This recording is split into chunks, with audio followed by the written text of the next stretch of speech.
Welcome back to the IBFP. Here's your host, Boxing New.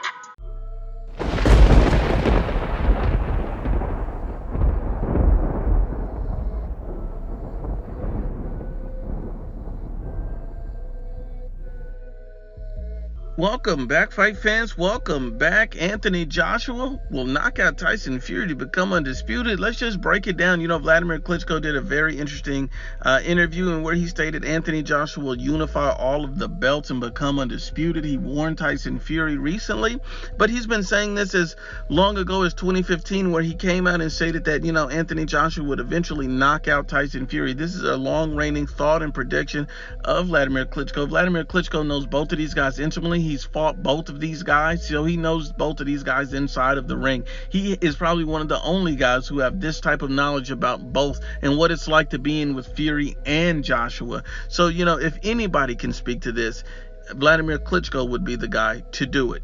And there's a lot of myths surrounding Anthony Joshua and Tyson Fury. I personally think it's a 50-50 fight. I think the fight could go either way, but I personally favor Anthony Joshua based on skill sets, based on power, based on the totality of his resume and skill sets. I have to pick Anthony Joshua. That's my personal choice, just looking at all of the things that are related. But I think Tyson Fury is a hell of a fighter. It's a close fight, and I wouldn't be surprised if he did win himself. But I think a lot of guys are writing off Anthony Joshua. A lot of new Tyson Fury fans, old Deontay Wilder fans are coming in, and everybody just seems to be fanboying for Tyson Fury. And there's about, multiple myths that are being made up about Anthony Joshua, like he has no chance. There's no way he can beat Tyson Fury.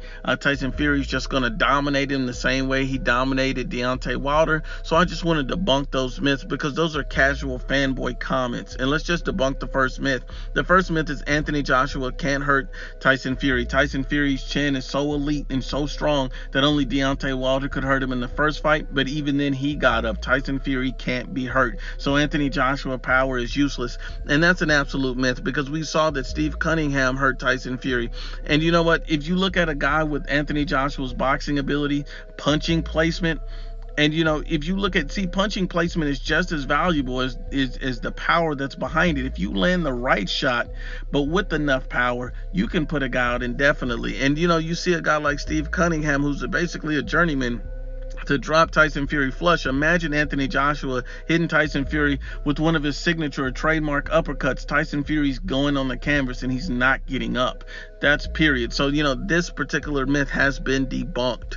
The second myth that needs to be debunked is Anthony Joshua has a weak chin. Anthony Joshua has literally fought the who's who of the heavyweight division. He was ducked and avoided by Deontay Wilder, but he unified with Joseph Parker. He fought a very dangerous elite level hand speed Andy Ruiz. He fought a Dillian White, who's probably one of the most underrated fighters in the heavyweight division. So Anthony Joshua is facing tough task after tough task after tough task. He's been in with big punchers. Dillian White's a big puncher. Alexander Povetkin's a big puncher.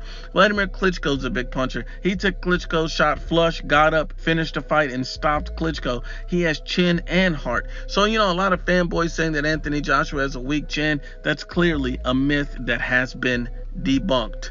The third myth that needs to be debunked is that Deontay Wilder and Anthony Joshua present the same challenge for Deontay Wilder. A lot of people seem to think because they're both big punchers that these guys fight the same when they simply do not. And this is where you have to educate casuals. Anthony Joshua and Deontay Wilder do not have the same fighting style. So many ignorant people say that. And, the end of the day, when you look at it like this, they do not present the same challenge. Anthony Joshua is a much more complete and whole fighter. And Anthony Joshua is going to present things to Tyson Fury that Deontay Wilder simply couldn't. Deontay Wilder didn't even know how to defend himself. Even if you look at it like this, Deontay Wilder is probably the worst technical boxer right now in all of boxing. And because of that, this guy, vulnerabilities were displayed against a guy like Gerald Washington. Who is Gerald Washington? Why is a journeyman exposing your boxing abilities? Because Deontay Wilder has never been a good boxer. Deontay Wilder's a one-trick pony. And if you can nullify that one trick, you can dominate Deontay Wilder. Think about it. If a guy like Gerald Washington can outbox Deontay Wilder, you don't think Tyson Fury can? This is a problem with fanboys, and they really don't understand. And Anthony Joshua's level of competition, his level of talent and skill far exceeds Deontay Wilder's. Anthony Joshua was 18-0, unified defying world titles. While, Deontay Wilder, when he was, 18 fights in, what was he doing? This guy was fighting an opponent who wasn't ranked, a Dominic Alexander. When he was 19 fights in, he was fighting, Daniel Cota, who was 489th ranked in the world. So you see there's miles apart with Deontay Wilder and Anthony Joshua's skill sets and abilities. That is a myth that had to be debunked.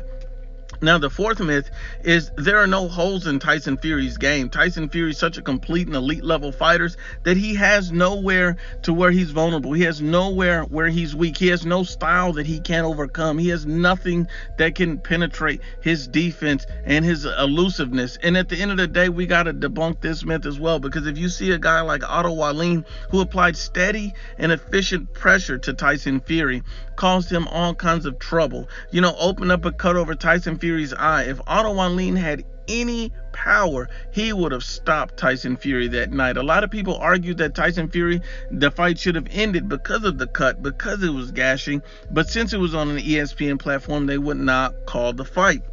At the end of the day, I think if a guy like Anthony Joshua is able to apply that type of pressure to Tyson Fury, that could be a game changer. That could be over. And we all know that Anthony Joshua throws punches in bunches. He's a great combination puncher. He hits you with the uppercut. I call it the blind uppercut, because you never see it coming. Anthony Joshua has shown that he's versatile and that he can adjust styles. He can fight on the inside as well as the outside. Anthony Joshua also learned to be more elusive on the outside, moving his feet.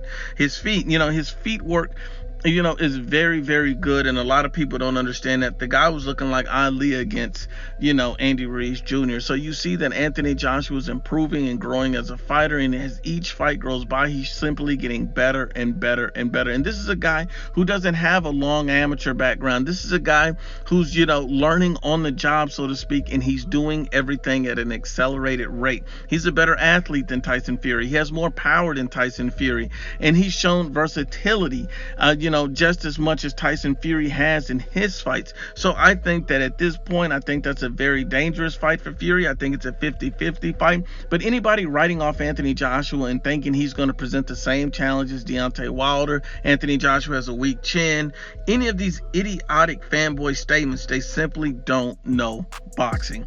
But once again, Unbiased as always, is the IBFP.